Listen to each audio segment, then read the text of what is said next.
அதாவது சவுத் இந்தியாவில் பொதுவாக ஒரு பழக்கம் என்னென்னா, டஸ்ஸு புஸ்ஸுன்னு வேகமாக இங்கிலீஷ் பேசினா கரெக்டான இங்கிலீஷ் நினைக்கிறாங்க. அது தப்பான ஒரு மனப்பான்மை.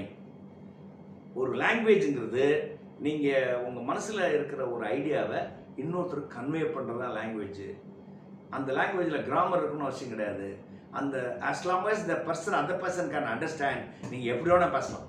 ஈவன் சம்டைம் பாடி லாங்குவேஜோடு அண்டர்ஸ்டாண்ட் பண்ணுவாங்க. அதனால் நீ தப்பு வருங்கிறத பற்றி கவலையே படக்கூடாது. ஒன்று, ஏன்னா English being a foreign language, அதில் தப்பு வருமா தப்பு பண்ணுறோமோன்னு பயப்படவே கூடாது. ஒன்று, தைரியமாக பேசணும். அடுத்து, ஒரு லாங்குவேஜை நீங்கள் வெளியே ஃபாரின் லாங்குவேஜ் பேசும்போது உங்களுடைய தாட் ப்ராசஸ்ன்னு ஒன்று இருக்குது. அது வந்து மெதுவாக வேலை பார்க்கும். டெலிவரி, அதாவது நீங்கள் பேசுகிறது, இந்த டெலிவரி வந்து நீங்கள் வேகமாக பேசுனீங்கன்னா தாட் ப்ராசஸும் டெலிவரி சிங்க்ரனைஸ் ஆகலைன்னா you are bound to commit mistakes.